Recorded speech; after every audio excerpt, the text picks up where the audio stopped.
All right. Well, we're excited to get started with one of my absolute favorite people on planet Earth, Iron Mike Steadman. In my opinion, Iron Mike is about as much legendary as you can roll into one dude as possible. Iron Mike is a man who grew up, like myself, as a product of a single mother. Never met his dad, Iron Mike. Determined to serve his country.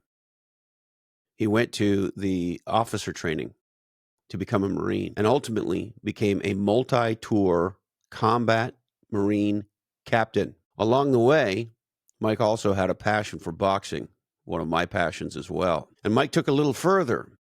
He decided to get very serious about boxing.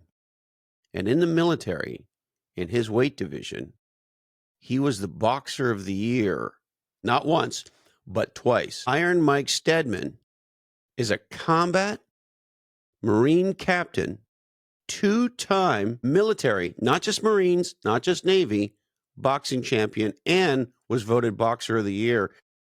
He even knocked out Katrina, the captain of the West Point boxing team, along the way. In addition to serving our country and making sure that we are safe and we can live our lives. And, I'm constantly amazed how many people don't realize that but for the courage and the commitment of Iron Mike and all of our active military and of our vets, we wouldn't be here. There's a lot of people who wish us ill. And so in a very profound way, we owe Iron Mike and all of our veterans and active military our lives. So since leaving the military, what has he done? Well, Iron Mike is a giant-hearted man. And so he started an inner city boxing gym that was free for kids in New Jersey. In addition, he's become a marketing maven, an entrepreneur, a legendary category designer, and a champion of BVEs, Black Veteran Entrepreneurs, amongst many other things. I don't know that I've ever met anybody who has read more business books than Iron Mike Steadman. He's as learned as they come. And recently in his life, the folks at the very lauded research think tank, the Institute in California, the Hoover Institute, that is run by former Secretary of State Condoleezza Rice herself, asked Mike to join the Hoover Institute as a fellow and helping them think about entrepreneurship and raising up and supporting and empowering BVEs, amongst many other topics. In addition, Iron Mike is a legendary podcaster and content creator, and as such, he also now hosts a Hoover Institute podcast. That's just a little bit about one of the men that I respect most on planet Earth. Iron Mike Steadman, it sure is great to see you. Always a pleasure to see the Category Pirates fam. I appreciate y'all. Just a couple quick corrections. Just so you know, Chris, it's a 3-time national champ and 2-time most valuable boxer at the Naval Academy. And I gotta Excuse say me, this. 3-time, not 2-time. And I have to say this: it's the Hoover Institution. They hate Hoover Institute. People say that, but it's Hoover Institution.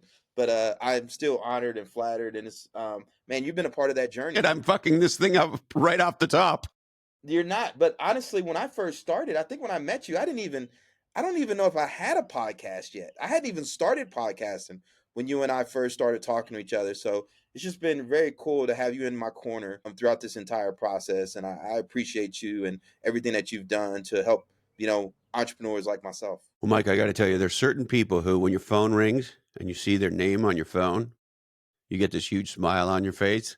And if there's anything possible that you can do to take that call, you do it. And you're one of those people for me. You're incredible. So you have reinvented yourself multiple times, in multiple ways, in multiple domains or categories of life. You struggled as a student. You reinvented yourself as somebody who got into one of the most prestigious educational institutions in our country. You became an officer. You served in combat. You struggled. You had some huge challenges in combat, which you then came back from.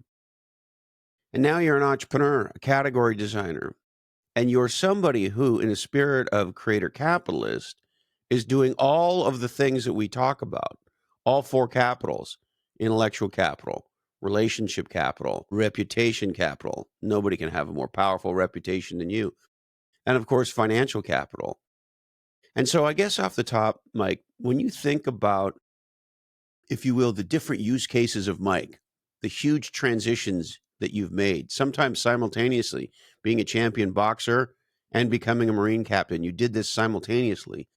And then, of course, coming out of the military, not having an entrepreneurial background, and becoming a legendary entrepreneur, boxing coach, nonprofit boxing gym. You're a person who you've implemented many different use cases, many different implementations of Iron Mike Steadman.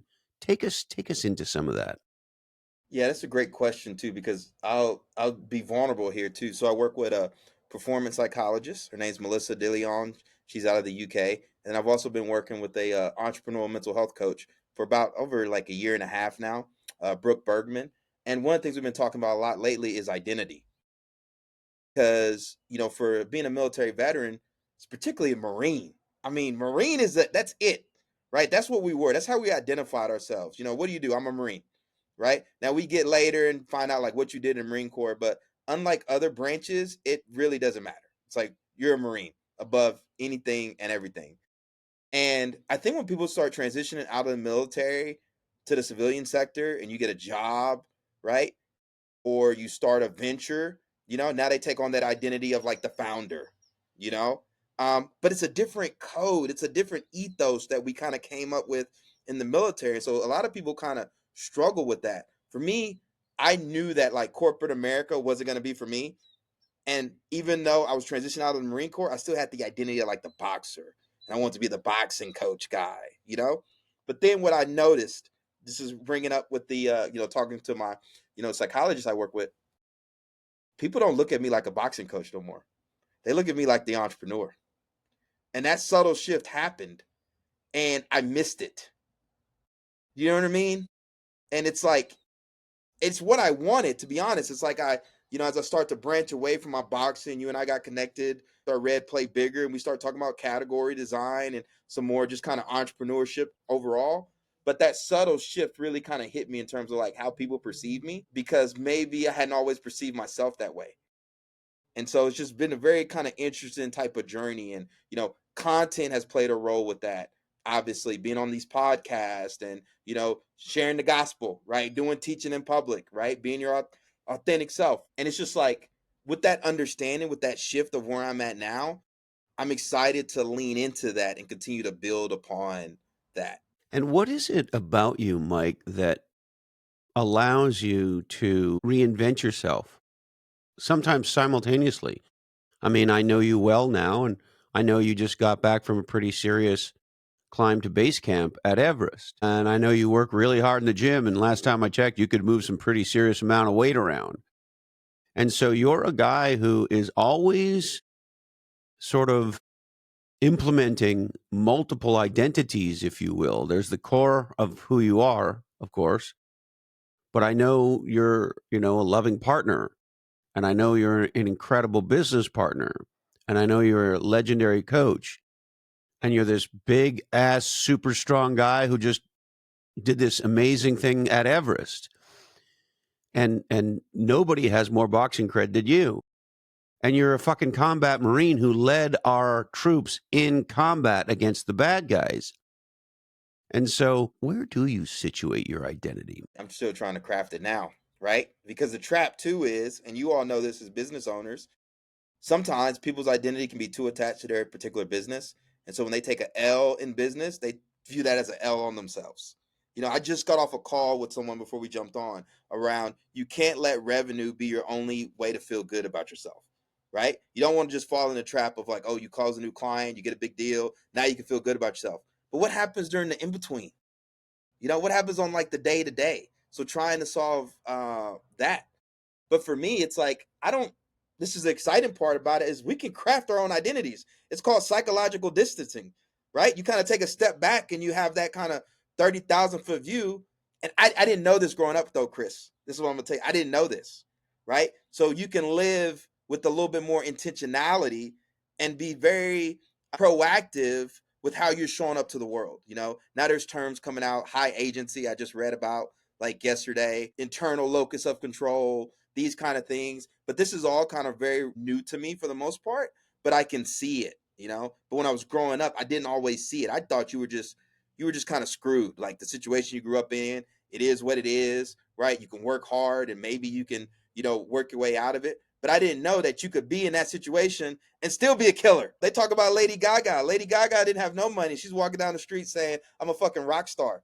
And people are looking at her like she's crazy, but now you look and see where she's ascended. So I'm just starting to understand how so much of stuff is really mindset, and having the language to understand, like, and articulate, like, your own world. What applies for you don't apply for me. And sometimes that makes people uncomfortable, especially when we talk about category. Now, I know a lot of your personal story, of course, and it seems to me that you are willing and able to summon something in yourself that maybe not everybody is.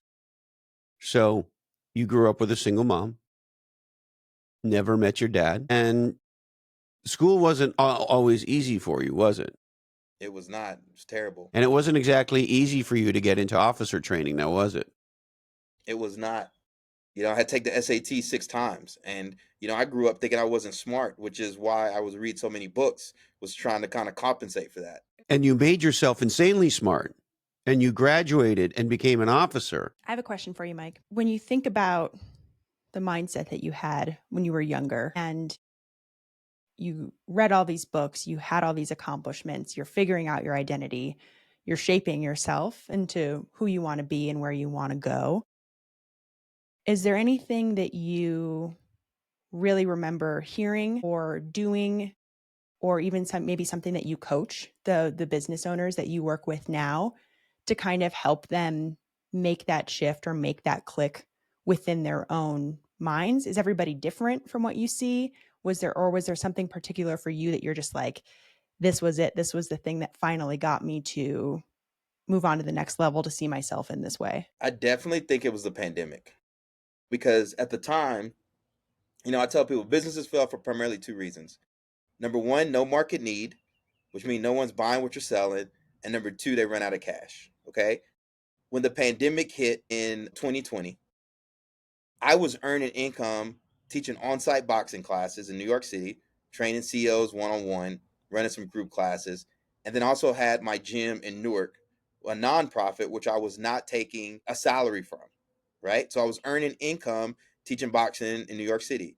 And virtually overnight, right, there was no market need for boxing. When they canceled the NBA, I knew it was a wrap for me, to be honest. And I was down on the canvas. I was very sad. And I got a call from a West Point grad that said, "Mike, you got to get up off the canvas and get back in the fight." And that was the day I started calling myself Iron Mike. Okay. Now, I was in my 1 bedroom apartment in Newark, New Jersey with a laptop and a microphone because I had taught myself how to podcast. And I said, I'm going to spin out something out of this. And so it was one of those situations where no one was coming to save me. There were no guarantees.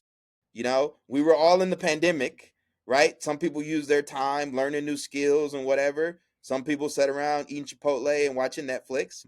But I took a business from 0 to 1, with a laptop and a microphone. And going through that experience and actually coming out of the pandemic better than I went in it was like a conviction that, like, oh, maybe there is something to this. Maybe this is kind of possible. Because the young me I had never seen it. But sometimes you have to go through that heat. You have to experience it. And then you come out on the other side of that thing and you're like, you feel a little bit stronger, right? Another coach I look up to, he calls it time under tension. So sometimes you got to be in that pressure cooker, right? And when you're in it, it doesn't feel very good, But what it really is, it's practice and it's increasing your capacity. And I remember coming out of that just feeling so like, man, there were no guarantees. Like I did that. And sometimes we have to practice how we even talk to ourselves and acknowledge the stuff that we do and that we've accomplished, because to us it might not feel very big because it's just like, yo, I was in the moment, I had to do it. But then when you have that kind of distancing and you look back at that and you're like, wow. So it's been a series of those. And then even coming out of the pandemic, what happens, right? Y'all remember what the shift with podcasting in 2023? The big podcasting brands start shutting down, right? Clients quit renewing contracts and stuff, etc. Right? And rather than kind of run away from that, that was the opportunity I saw to really lean into this category design stuff that I've been working on behind the scenes. And so that's exactly what I did and came out of that better. So just those kind of experiences of, I don't want to say having my back against the wall, but there being no guarantees, me having to take action, me having to trust my instinct, that has built my confidence. Mike, can you say more about time under tension? Yeah. So I read a lot about like mental performance, peak performance, and stuff now because that's what I want to bring to veteran entrepreneurs. And one of the things that it talks about is, when you're an athlete, right? Say you're training for boxing, okay? When you first start out, it doesn't feel very good. I mean, you're standing there, don't know what to do with your hands, your feet are all over the place, and like they won't even let you hit a heavy bag. They're just like, a good coach is going to make you go shadow box, like in the corner by yourself for like 6 months to earn the right to even get some advice. And when you're going through that phase, right, that's really practice. For people who don't know, when you first start shadow boxing, you look like the biggest donkey in the world. You look Your terrible. body doesn't move right. And most people who've never tried it, when you go to throw a punch and there's nothing there, you can trip yourself up and throw a right cross and end up on the ground. 100%. Right? I mean, there is nothing more physically awkward than somebody learning how to shadow box. Yeah, and you come in the gym thinking you're going to be sparring and putting on gloves and doing all this other stuff, but you got a coach over there that's like making you shadow box and do burpees and like do all the stuff that doesn't feel good to earn the right to do that. Well, as business owners, sometimes when we're going through it, we don't think of it like practice. People think that they're going to just jump into the thing and then all of a sudden it's going to be so amazing. No, man, you got to be in that pressure cooker. Sometimes you need that time under tension. So like your business muscles start to strengthen a little bit, right? Your instincts start to develop. Sometimes you're adding on more to your plate, right? Because even when you have a client, Chris, right? Scope creep, especially when you're coming in helping them with marketing. You help them go from zero to something. Now they want more, and now they want more. And at first, it feels overwhelming, but at the same time, sometimes that more volume gives you more swings at the plate. And like little do they know, stuff that might take people 20 hours, you can get done in like 30 minutes or an hour. But that was not developed just off the fly. It was because you were under the tension, you were under the crunch, you had to ship, lots of content. Katrina, I know you know this, getting those newsletters out, right? Writing the first newsletter probably 3-4 years ago is probably a lot different than today. It's like, we sit down and crank them out. So that's what I mean by that time under tension. It's like being in the pressure cooker, but you got to stay motivated and you got to have an understanding of like where you're trying to go to. Yeah, absolutely. I think the stay motivated, what you just said, stay motivated and know where you want to go makes a really big difference. And I think it's right. You have to figure out your motivation because I think at least from what I've experienced personally and from what I've seen with other people, like you were saying earlier, Mike, like money is a very good motivator and it will be for a lot of entrepreneurs, a lot of people who are doing their own business. I think that's a given fact. But I think it's also important to find other motivators, right? There has to be other things. And we talk about this a lot at Category Pirates, like a willingness to help other people, a willingness to help other people grow and expand. Like when I was doing thought leadership stuff for entrepreneurs as a ghostwriter and a ghost editor, like my motivation was seeing them succeed, right? And if I saw them succeed, I knew that I was doing well and I was doing my job. And that was motivating me because I saw them. I wasn't the one getting published, but they were getting published, right? And I think that motivation can change over time. But I'd love to hear you say a little bit more about that on what you feel maybe you've seen helps motivate people and helps them stay out of that just money mindset. It's important, but like what else have you seen or you've experienced personally that helps you stay motivated towards the higher goal? So, I was listening to this business coach talk about this concept of dirt management. And he says 90% of success for a farmer is dirt management because farmers got to take care of the soil because the soil is the thing that allows them to, grow fruits, grow vegetables, make their income. If the soil is bad, it's a wrap. Well, what does that look like for like an entrepreneur? Like myself, right? For me, it's like I'm gonna use military lingo. It's like setting my left and right lateral limits. Like my soil is like my physical fitness, my foundation, taking care of myself. It's key relationships. My fiance Simone, my friends from the Naval Academy, people I serve with. It's mentors like Chris, like my business coach and stuff, etc. So that way, when I am in the hustle, in the pressure cooker, right? Rain, sleet, hell, or snow, I got a good solid foundation that I can lean on. The other aspect I'll tell you too, and I'd be curious to hear you all's perspective. When you're first starting out in business, right? Like, obviously, rule number one is stay alive. That's the number one rule in business. Stay alive. Can't stay alive if you don't have money in the bank account, okay? And what happens is when you start setting goals, a lot of your goals are tied to revenue. But then 5 years in, 8 years in, it gets kind of boring. Let's be honest, right? Like, yeah, you know, want to hit this revenue goal, yada. And one of the things I found myself is when people say, yo, what are your goals this year? What are you working towards? More often than not, I've been saying like, oh, I want to go to Everest Base Camp, right? Or this year, like somebody asked me, what's your champagne moment?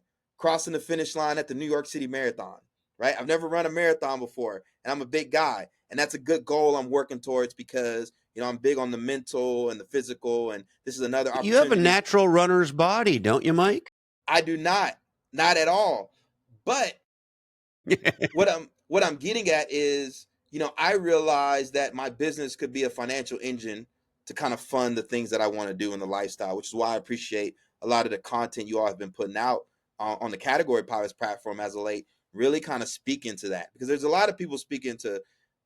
I listen. I like making money, but in the Marine Corps, we weren't motivated for MRR and ARR, right? We were motivated for the opportunity to be a Marine and to come into this world now. And you got all the Twitter people moving over to LinkedIn, and now they're talking about yada. You know, it's just there's just no substance. There's no depth. You know, it's like that's not motivating. I mean, I'm motivated by like identities, like being an author. I wrote a book. You know, being a category designer. I did Category Pirates. You see what I'm saying? Stuff that like pushes me. But maybe I'm just different. I don't know. We like different here, Mike. So you're with the right crew. We got a lot of different around here. Yeah. And I know something, and you probably know this too, Chris. I recently had a live event in New York City. I had 5 veteran entrepreneurs that came and we hot seated, okay, to talk about different things in our business. These guys are killers. Okay. Why are they killers? 4% of small business owners in America will break $1 million a year in revenue. Okay. All these are veteran entrepreneurs, which less than about 1% of the population. Right. So these are like upper echelon. But if you go around that room and ask people if they feel successful, the answer is no. They do not feel successful. Why do they not feel successful? Right? Because again, if the revenue is only one metric, right, there's other aspects of like being clear about like what success is, because I think a lot of us are chasing something, then you get there and you're like, this sucks. I always think about the penguins in Madagascar. They spend the whole movie trying to go to Antarctica, and then they finally get to Antarctica, and they're like, this is it. We're just gonna go back to the Bronx or wherever, you know, the zoo was. So that's something I'm always thinking about. So I want to bounce something off of you, because on one hand, the outcomes matter. Driving financial outcomes really matter for the success and health of our businesses, for the people we serve, employ, for our own family. Mike, you and I didn't exactly grow up with people handing us millions of dollars. You know, there's that CCR song, Fortunate Son. I ain't no millionaire's son. I ain't no senator's son, right? And so chasing big outcomes as a reward is incredible. And you're somebody who's produced massive outcomes and can look at a wall of actual and metaphorical trophies and go, number 1 boxer in the military, 3 years, combat, all of the things, just getting into the Naval Academy, and now everything that's come after in business. And so the outcomes really matter, because people who produce results are the most valuable people in the world, of course. And this is the part I want to move to maybe. If you're somebody, you know, we've been writing a lot about, if you love your work, you will love the people you work with, and you'll never want to stop doing it, because it's an act of love. It's a labor of love. It's a labor of creation, something that gets you excited to make a difference in the world by making a contribution. And here's where the dichotomy gets to, which is when you realize if you're doing work that's that meaningful to you, on one hand, yes, results. No results, you're full of shit. And on the other hand, you get to this place, Mike, and I'm curious how you've gotten there, because I know you're here, where the reward for doing the work is doing the work. I was very lucky in my entrepreneurial journey because early on I had a business coach, right? So like 2019, I hired my first business coach, and it was a big. I never. I grew up where people save money. They didn't spend money. Okay. And, I won a 25K grant for my gym, and I took 6,000 and I invested in a business coach. Paid 6 months up front. It was like $1,000 a month. And at the time, I was paying myself like 3,000 a month. So that was like a big investment. But what it did was it did this thing I call normalizing excellence for me, because I had this mindset that people that were wealthy, that they somehow just kind of kicked their feet up on their piles of cash, made it rain. And it was the exact opposite, right? I saw business owners running multi-million-dollar businesses that were working their ass off, to be quite frank, that were not resting on their laurels. And so getting exposed to that early on and realizing that like you could be having this much revenue and be miserable and barely paying your bills and fighting to pay your mortgage and keep your relationships together, right? I knew that like, hey, there's multiple ways to kind of skin this cat, essentially. So getting exposed to that early on, and in this kind of entrepreneur world we have, a lot of people still don't have experience. They haven't seen the other side of the veil yet, right? They haven't seen the Wizard of Oz and figured out it's a guy pulling a bunch of strings. So me getting exposed to that early on has allowed me to be kind of very intentional with how I'm moving and kind of how I'm building, etc.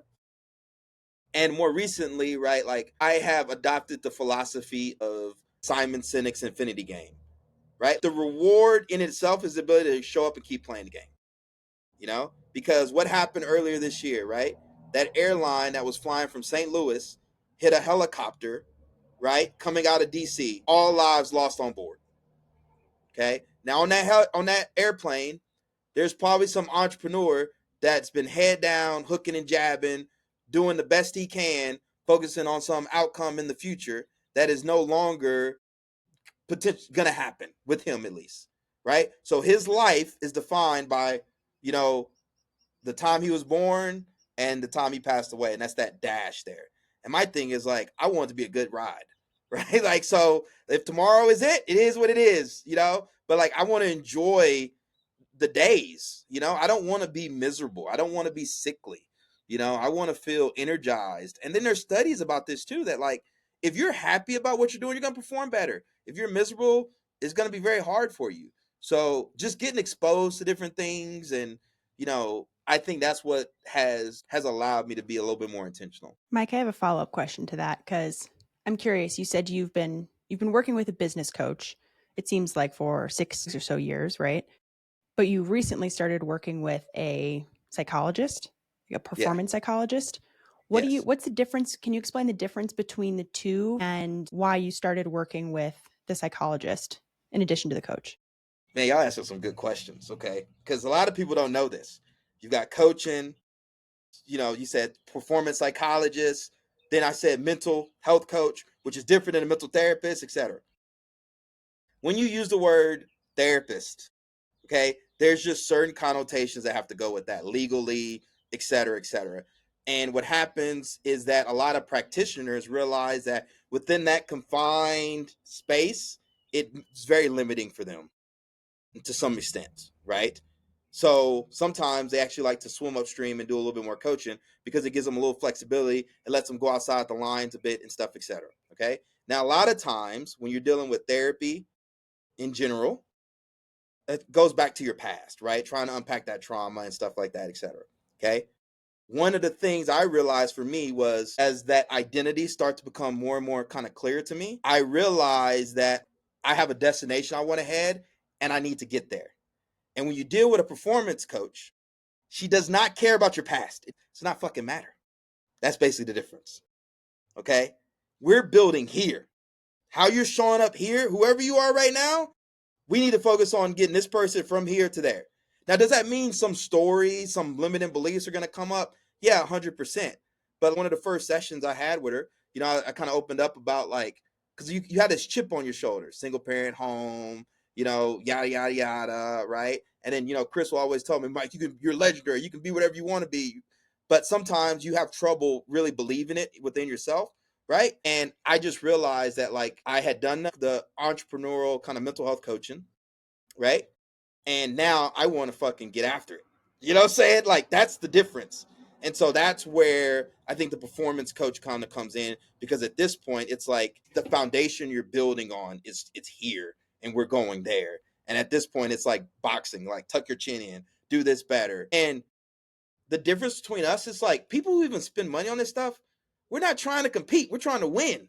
So if I get that 1.01% better, I mean, these are the type of people that work with performance coaches. They're people trying to take down their time to win the Olympics, because if they can just drop that 0.2 or whatever seconds, well, I think that's very powerful if I can leverage those kind of knowledge and insights into my business practices. Yeah, absolutely. Where would you, given all the coaching that you've done in therapy and psychology, where would you recommend people start if they, let's say that they want to do this thing. Let's do a couple buckets. They want to design their career, they want to take control, and they're not quite sure where to start. Bucket number one. And then maybe people who they're kind of doing something, right? They have an idea, they're working on it, but they need to excel. Maybe that's where the performance psychology comes in, or maybe that's even something different. And then the third bucket would be like, now I'm on a rocket ship roller coaster and I just need to send it to the moon, right? Based on your experience, what are some of those buckets that, and like the steps that you would almost need to go through in order to get to where, let's say, you're at today? If you're a first time founder taking something from 0 to 1, freaking get a business coach. I'm just telling you, it's going to save you so much time because the pattern recognition is there. Like, Chris, you don't even realize it or not, but like you were acting more like a coach for me when you and I jumped on and you were teaching me about pitching proposals. What'd you say? You said, they're going to ask you how much it is. You're going to say it's $50,000 and you shut the fuck up. That's what you told me to do, right? You said, don't say another word. And you told me to go practice in the mirror, right? I apologize for the profanity. But that's what you told me to do. So what I do, You I can be as practice. profane with me as you fucking want. Yeah, I practice. And so guess what? You're on that proposal. Buzz. I don't even do proposals anymore, but we're going to talk about that. And they ask you the price and you tell them the price and you shut up. That's a coach. That's a cue. You see what I'm saying? And that comes from somebody with experience, somebody with pattern recognition. And when you're winging it and you don't have experience, you don't know that kind of stuff. So I think if you invest in a coach early on, that can just save you so much time and heartache. So for that business, now let's say you're in the fight, right? So now you're hooking, you're hooking and jabbing, but you kind of got some brain fog now, right? Like you're top of the food chain. Maybe you have a small team or something, and everybody's looking to you to have all the answers, and you know that it's all sausage making, right? At that point, you need a coach in the corner too. Now, sometimes a business coach can fill both of those roles, but a 0 to 1 business coach might be different from your EOS person. Somebody's going to come in, help put a little bit more structure, etc. But I do think that as a CEO, you need a sparring partner at every phase, just because it just makes life so much more bearable. Now, when you start talking about performance coaching and mental stuff, that is people that are trying to like literally be the best. It's a different category, right? Not just show up, not just compete, not just maintain the status quo. It's like literally trying to be the best in their field, in their category, etc. So that's where you start hiring the mental, because a lot of times this stuff does come down to mindset, believe it or not. Limiting beliefs people are starting to carry, ways of thinking, right? We talk about mental health, but maybe people need more mental fitness. They need to be careful about what they're consuming and stuff, etc. Now, what I will say though, for a mental therapist, they create the time and space for you to talk through stuff, right? Like in all of these, I've spent a lot of money on coaching. There is no magic wand. I'm gonna say that. Like, there's no coach that's like, oh, it solves all your problem, but you take a little bit here, you take a little bit there, and then you start to kind of put a pathway together for yourself. And I'll just say this for me, when I mentioned that dirt that we talked about, I will always have a coach of some capacity. Like, I'll probably always have a coach and virtual assistant. That's my like business starter kit. That's my bare minimum, I will have at any given time. Yeah, that's awesome. Let's talk about proposals. Why don't you send proposals anymore, Mike? I love y'all's questions. So there's a big venture capital firm in where I lived in Newark, New Jersey, right? And I got an intro to them, and I thought we were gonna do some work together, and I was all excited about it. And I started doing the stuff y'all tell us not to do, right? I went to their office a couple times. I started putting all the plans together on paper. We had the multiple meetings, right? And then the last meeting, we're there around the table. We get the thumbs up. right? I'm all excited. They say, send us the proposal. We're good to go. I freaking work on that proposal with my business coach. I work on my proposal with my accountability partner at the time, which was another vet that we used to meet each week. And I finally sent that proposal over. Crickets. Ghosted. Right? And I just spent so much time on that thing that I just was like, I'm never writing a proposal again. And then I was listening to this podcast about this agency that didn't write proposals. And it was led by this business coach named Pia Silva. So I fell all the way down her rabbit hole. I read her book. I joined her coaching program. And then next thing you know, I haven't wrote a proposal since. And one of the things that she taught me was, like, if you have a project, right? Like you have whatever it is you're doing, your service, you take off a slither of that top part and you charge for it. Okay. I call that a vibe check, right? So I charge $1,000 for a vibe check. And I use that vibe check. It's an hour interview with me and a prospect. Then I take the information I need and then I create the category strategy.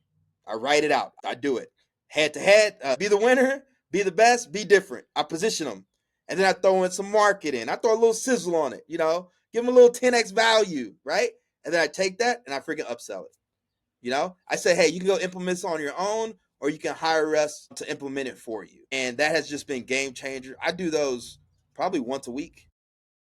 I have one I just did. I briefed it on Wednesday, and I'm going to meet with the team later this afternoon and close that one.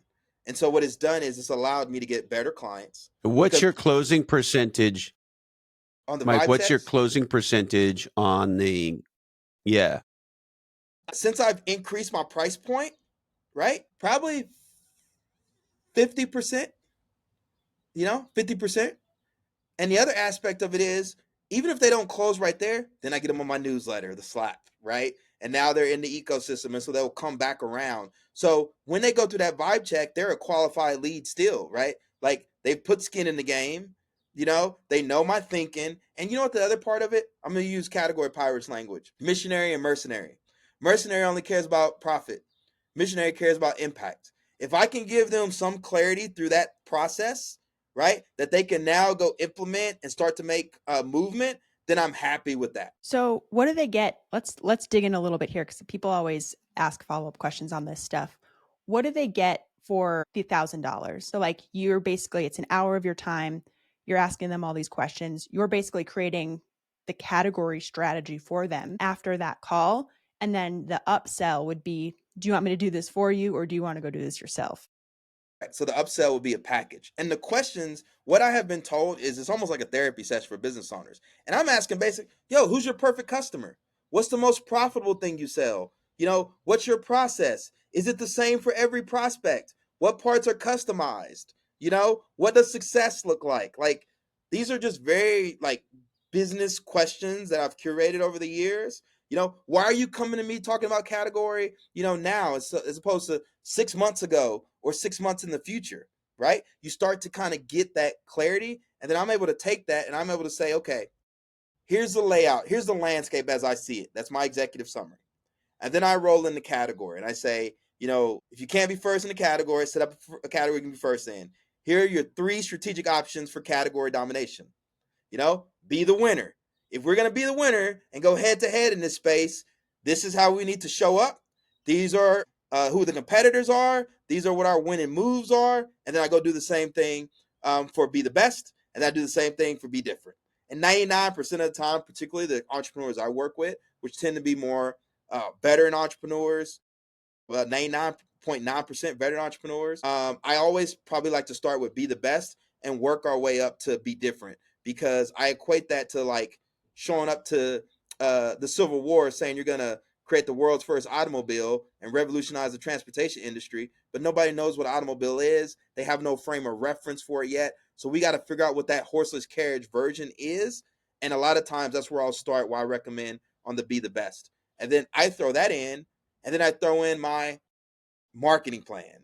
And then I came up with my own framework, which is called the victory framework, because in the military, you have an intelligence war, you have an air war, and you have a ground war.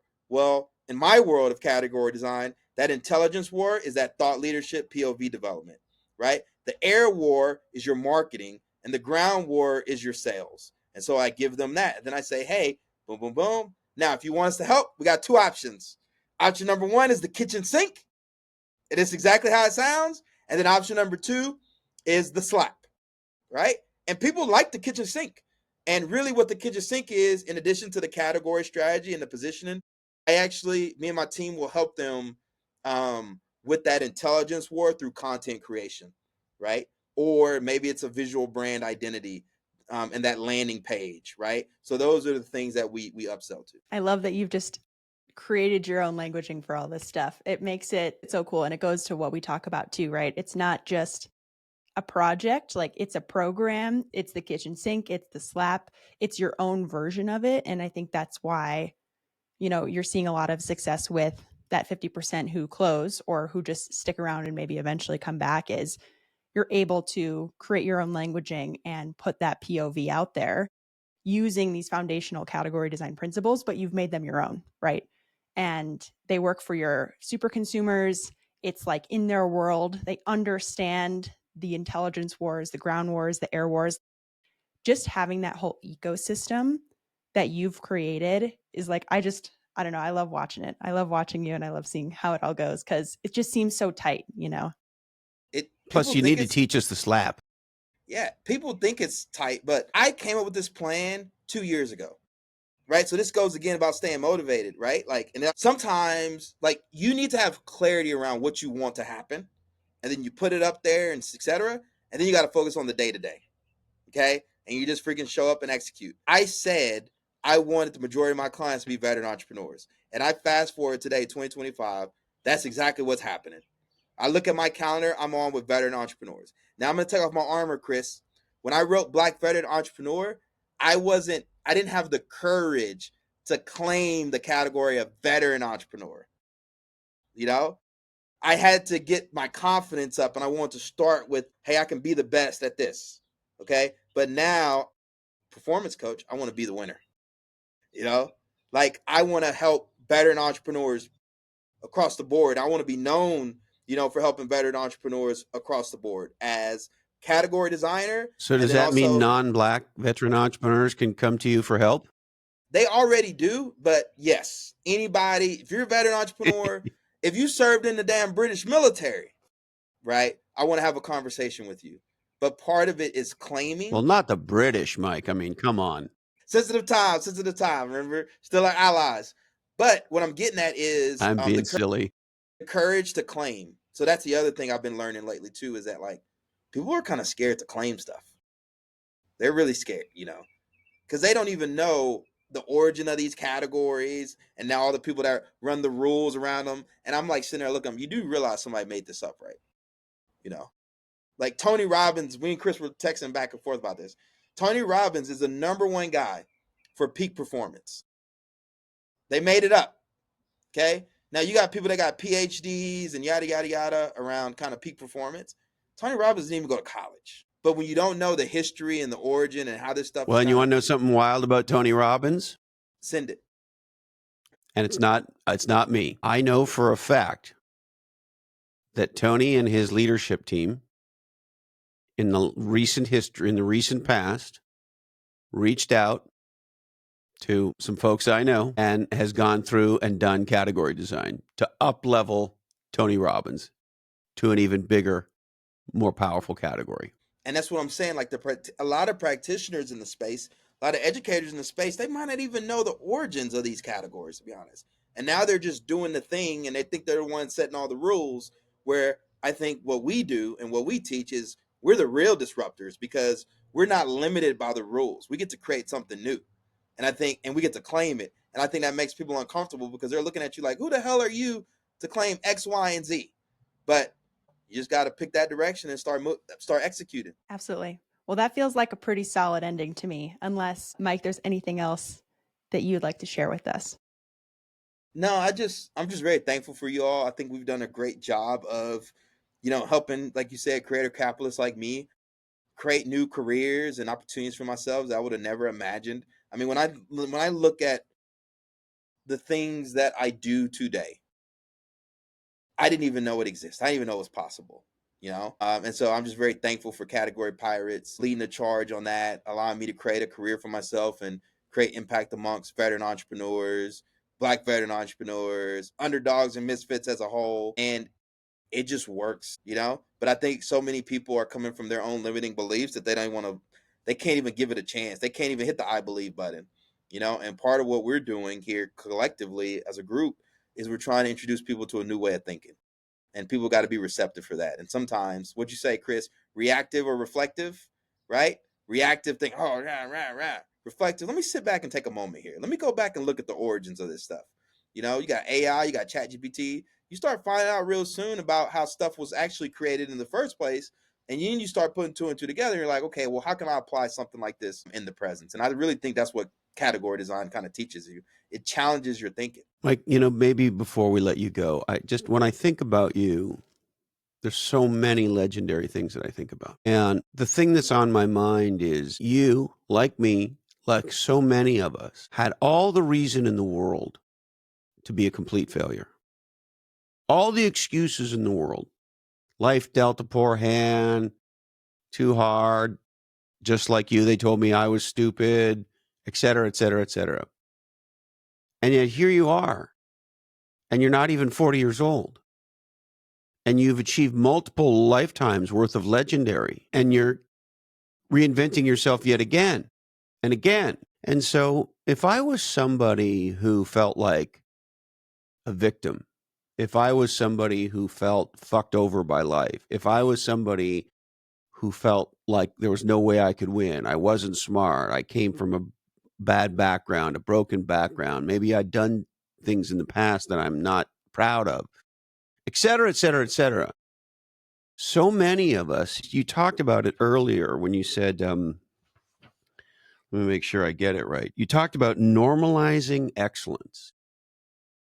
And we live in a world that has normalized victimhood, that has normalized upset. We have a whole ethos in the Western world now of different groups kind of complaining, trying to be the most oppressed so that they could have the most sympathy and et cetera, et cetera, et cetera.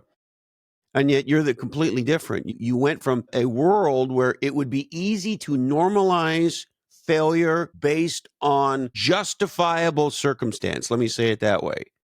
And yet somehow you gave the middle finger to all of that. And knowing you today, like, you're fucking legendary. And so how do we go from normalizing victimhood, normalizing upset, normalizing struggle, normalizing circumstance? Oh, that's just the way it is. Woe is me. Nobody likes me. I'm going to eat some worms. If you remember that as a kid. How do you go from that to what you did, which is normalizing excellence? I'm really loving y'all's questions because I feel like I can unpack this, and this is stuff that fires me up. When you're in it, right? When I remember people used to tell me, "You can be anything you want to be," yada yada yada, right? Pick yourself up by your bootstraps. Quit being a victim. It was like they were putting a thumb in my eye. It's like, who the hell are you to tell me, you know, how to make it out here, right? You don't got to go what I go through and yada yada yada. But at a certain point, you got to ask yourself, like, so what? That's a hard thing, to take responsibility for yourself because it's so much easier to carry the chip and blame others. That's the hard part. See, a lot of people are afraid to let go of the chip because without the chip, who are you? You don't have that to fall back on. So this is a kind of layer. I'm trying to get to this though. There was a study, I forgot what it was called, but it was like the mice, right? So they put some mice in a bucket and they had them tread water. And then right before they were about to drown, somebody reached in and pulled the mice out, essentially, is what happened, right? What that created was a sense of hope, okay? At first, they could only sit there and float for like, a minute or something crazy. But after that experience of getting saved, they put them in this other bucket. They could sit there and float for like, a long, long time, like 24 hours. Because in their mind, right, they had hope. I think what happens is a lot of people lose hope, right? And when they lose hope, they just kind of give up. Like, woe is me. It is what it is, right? And they just kind of accept their fate. So I think first thing is people got to have hope that there is a potential better future. Now, where does that hope come from? Maybe it comes from their environment. Maybe it comes from running into someone like me or you, but the first thing is that they've got to find some form of hope to get up and get out of bed and keep moving and not be a victim. Then after that, they got to start fixing their soil, right? They got to start building that foundation and taking action. I think a lot of people are afraid to take action. Katrina, you know how I met Chris? I read Play Bigger and I tweeted him. And I said, Chris, I just read Play Bigger. It's an amazing book. I would love to talk to you about it. I'm based in Newark, New Jersey, yada, yada. He tweeted me back and said, check your DM. And he gave me his number and I called him. There were no guarantees on that, but I think people are afraid to take action because of whatever false limiting beliefs or whatever else. You got to be very proactive. You got to go out and get it, man. Nothing's guaranteed. Nothing's given to you. You just knew I was a sucker for veterans. I did not know. But when I think about consistency over time on things, it's like taking action. You got to shock the system sometimes. You got to rip the Band-Aid off. I would have never, the only reason I went to base camp or even thought that was possible is another example of normalizing excellence is because my business coach invited me just after the pandemic, but it got canceled. But once he asked me to go to base camp, it planted the seed in my head and I couldn't unsee it. And so I put that in my head as something that I wanted to accomplish. But had he never asked me that, I would have never thought that that was possible. But by him even asking me and be like, wait, I could do something like this? Like, it opened that up to me. And I guarantee people that saw me with my little Iron Bound What boxing elevation flag, is base camp, Mike? 17.5. And within my network, people I seeing mean, me that's do no that. joke. Yeah. So what happened after you said your network saw it, Mike? I said, with me doing that, now I've done that for other people. They're like, oh, Mike's going to bed. Maybe that's something I should do. I want it. Now they're reaching out to me and asking me questions on that. But sometimes, I hate, the DEI gets bastardized, but people don't understand how powerful it is sometimes to just see, just to see an infantry officer that looks like you, just to see a Naval Academy grad or a category pirate, or a fucking veteran entrepreneur. You just see it. And when you come from a world where that's not the normal and you see it, it makes it normal for you. And I think those are the conversations we got to get back towards. It's like, how do we normalize excellence? That's the conversation. Yeah. I remember the first time I spoke with a woman entrepreneur who had been successful and created a whole new category in her space. And I was like, I didn't even know you could do this. It totally, totally blew my mind. And I agree. It's like we need people to inspire that in us. And then once that's happened, we need to go out there and help inspire it in other people. Yeah, people take it for granted, The first black CMO I ever met is a guy named Frank Pollock. And he's my mentor now. He's the first one, But you see stuff like that and it motivates you. It does give you that kind of hope when you're on this pathway that you're not out here kind of by yourself, etc. Absolutely. Well, Mike, you are legendary. We are so glad that you went through the Category Design Academy, that you're in the Category Pirates ecosystem, that you're out there just rocking it as a category designer and spreading the message, doing the work. We appreciate you so much, and we're just excited to keep staying in touch and keep following up. If people want to check out you, your work, whatever it is that you're doing, where's the easiest spot to find you? Just go to wearethemisfits.com. So that's where I do all my kind of category design work and whatnot. And then outside of that, you can follow me on LinkedIn. And if you're an aspiring category designer, you're in the hustle, you want to chop it up, you need a sparring partner, add me on LinkedIn and let's talk. Awesome. Thanks, Mike. We appreciate it. Iron Mike Steadman, I love you. Appreciate it, Chris. You're the man.